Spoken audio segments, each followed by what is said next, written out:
कहते हैं हमारे पापों की सजा हमें मरने के बाद मिलती है, पर कुछ पाप इतने बड़े होते हैं कि उनकी सजा इंसान को जीते जी भोगनी पड़ती है।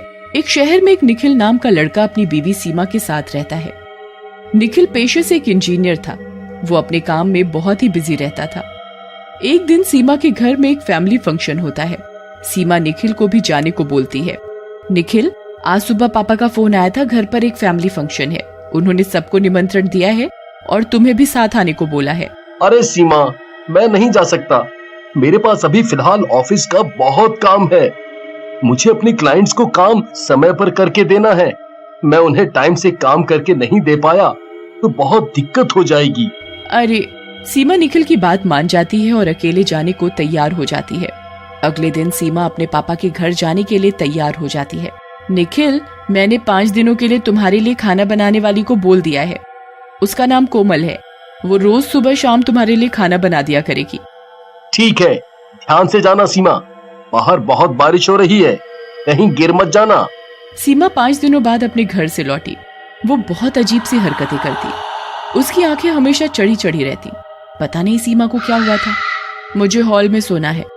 हॉल में सोना है? क्यों सीमा, आओ अंदर कमरे में सोते हैं, हमारा कमरा अंदर है। नहीं, तुम अंदर जाओ, मैं बाहर ही सोऊंगी। तुम नाराज हो क्या, क्योंकि मैं तुम्हारे साथ फंक्शन में नहीं जा पाया? नहीं, मुझे अकेला छोड़ दो।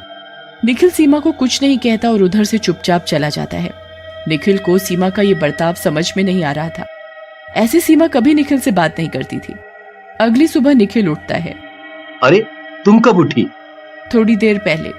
सुनो, मैं तुम्हें बताना भूल गया था कि मुझे आज जल्दी निकलना है ऑफिस के काम के लिए। तुम जल्दी टिफिन तैयार कर दो। टिफिन तैयार है? निखिल सोच में पड़ जाता है। मैंने तो इसे बताया भी नहीं था, तो फिर इसने इतनी जल्दी टिफिन कैसे तैयार कर दिया? सीमा निखिल के मन की बात उसके बिना बोले जान लेती थी। निखिल के तो होश उड़ गए जब उसने कहा, सीमा जरा सुनो, गीजर चालू कर दो और नल खोल दो, पानी भर जाएगा तो। निखिल की पूरी बात बोलने से पहले ही गीजर खुद ब खुद ऑन हो गया और बाथरूम से नल चलने की आवाज आने लगती है। निखिल ये देखकर हैरान रह गया। सीमा उसके सामने खड़ी थी, तो फिर ये नल चलाया किसने?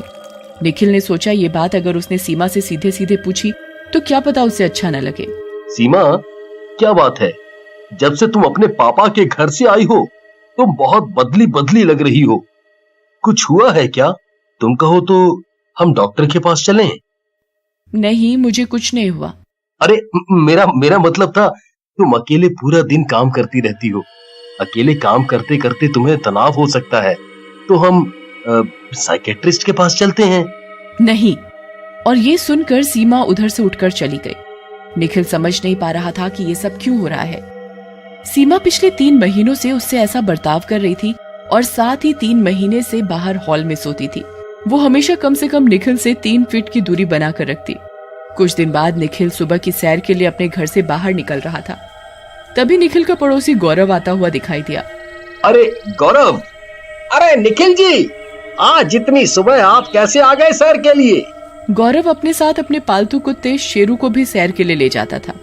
निखिल का घर देखते ही शेरू बहुत जोर जोर से भौंकने लगता है।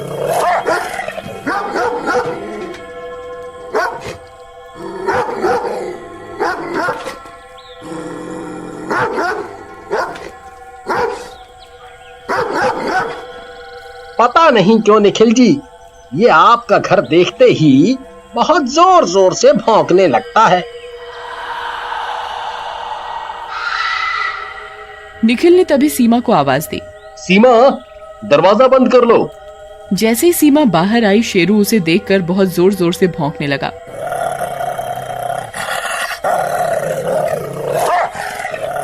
गौरव ने शेरू को चुप करने की बहुत कोशिश की, पर शेरू बिल्कुल भी चुप नहीं हुआ। वो बस भौंकता रहा। ये सब क्यों हो रहा है निखिल नहीं समझ पा रहा था। कुछ दिनों बाद निखिल जब रात को डिनर करने बैठा तब उसे ध्यान आया। सीमा, सब्जी में थोड़ा नमक टेस्ट कर लेना, कल थोड़ा कम रह गया था। फिर निखिल को लगा शायद नमक उसे ही कम लगा हो, तो उसे खुद ही टेस्ट कर लेना चाहिए। निखिल रसोई की तरफ बढ़ा। उसने वहां जो देखा वो उसे देखकर दंग रह गया। सीमा ने नमक टेस्ट करने के लिए अपना पूरा हाथ गैस पर रखी खौलती दाल में डाल दिया और वो अपना हाथ बिल्ली की तरह चाटने लगी।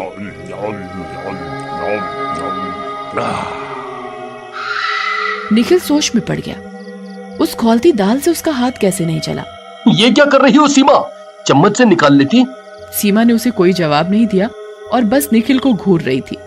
तभी शेरू, निखिल के पड़ोसी का कुत्ता, अपने घर से छूट जाता है और निखिल के घर में आ घुसता है। शेरू सीमा को देखकर बहुत जोर जोर से भौंकता है।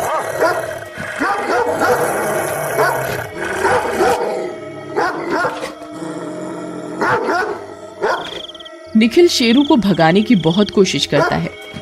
जाओ शेरू, जाओ, तुम इधर क्या कर रहे हो? शेरू सिर्फ सीमा को देखकर भौंकता रहता है। तभी सीमा उसे पकड़ लेती है और उसका गला दबाने लगती है। निखिल सीमा से शेरू को छुड़वाने की बहुत कोशिश करता है पर सीमा उसे नहीं छोड़ती। शेरू बेहोश हो जाता है।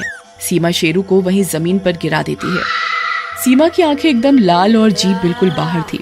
निखिल ये देखकर बहुत ज्यादा डर गया क्योंकि सीमा एक जानवर की तरह गुर्रा रही थी। तुम सीमा नहीं हो। कौन हो तुम? अब तक नहीं पहचाना? अब तक नहीं पहचाना कौन हूँ मैं? नहीं। कौन हो तुम? तुम सीमा नहीं हो सकती। कोमल, मैं कोमल हूँ। कौन कोमल? ये क्या कह रही हो तुम? कौन कोमल? सीमा दीदी ने मुझे तुम्हारे घर 5 दिन खाना बनाने के लिए जिसे बोला था, मैं वही कोमल हूँ। कोमल हूँ मैं।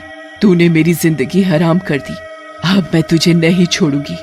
तुझे मैं जान से मार कर ही सांस लूंगी।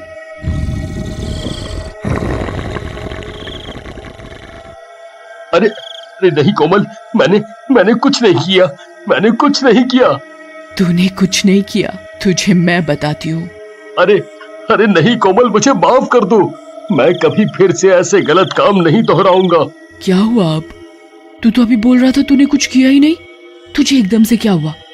नहीं कोमल, मुझसे बहुत बड़ी गलती हो गई। मैं कभी ये दोबारा नहीं दोहराऊंगा। दोहराएगा तो तब ना, जब मैं तुझे उस लायक छोड़ूंगी। दरअसल निखिल के घर कोमल एक दिन खाना बनाने आती है।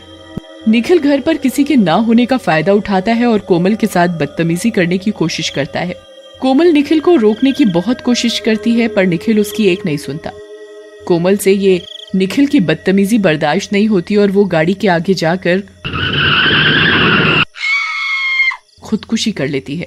मैं तुझसे अपना बदला लेकर ही रहूंगी। जो तूने बदतमीजी की वो तू कभी ना कर सके, ना ही कोई और आदमी कर सके। तू उसका उदाहरण होगा। मैं तुझे मारूंगी नहीं, तेरा वो हाल करूंगी कि तू जिंदगी भर याद रखेगा और दुनिया को बताएगा अपनी आप बीती। नहीं कोमल, मुझे माफ कर दो। मैं कभी ऐसा उल्टा काम नहीं करूंगा। मुझे माफ कर दो कोमल, मुझे माफ कर दो, मुझे माफ कर दो। निखिल कोमल से बहुत मिन्नतें करता है पर कोमल उसकी एक नहीं सुनती।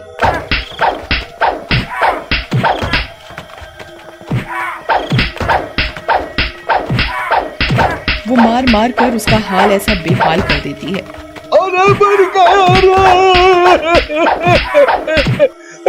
अरे छोड़ दे, अरे बच्चे की जान लेगी क्या?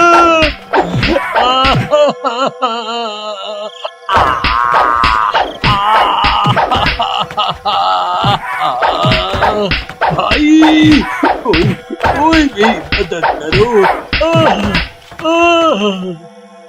कुछ दिनों बाद निखिल को जब होश आता है तो वो खुद को हॉस्पिटल में पाता है। निखिल को डॉक्टर बताता है कि उसे बहुत बुरी चोट लगी है जिससे वो अपाहिज हो गया है। उसे हमेशा एक व्यक्ति की जरूरत पड़ेगी उसका ख्याल रखने के लिए। वो जिंदगी भर ऐसा ही रहेगा। कोमल निखिल से अपना बदला ले लेती है और निखिल को सबक मिल जाता है कि किसी के साथ आप बुरा बर्ताव या बुरा व्यवहार करेंगे तो आपको आपके कर्मों की सजा इसी जन्म में मिलेगी। अगर मैंने उस बेचारी के साथ गलत नहीं किया होता तो आज मेरी ये हालत नहीं हुई होती, ना ही कोमल गाड़ी के नीचे आकर अपनी जान देती। निखिल को अपने किए का पछतावा होता है। अरे कोमल, मुझे माफ कर दो। मैं अपनी सारी गलती मानता हूँ। मुझे मेरे किए की सजा भी मिल गई है। अब मुझे छोड़ दो, मुझे छोड़ दो। ठीक है निखिल, मैंने तुम्हें माफ किया।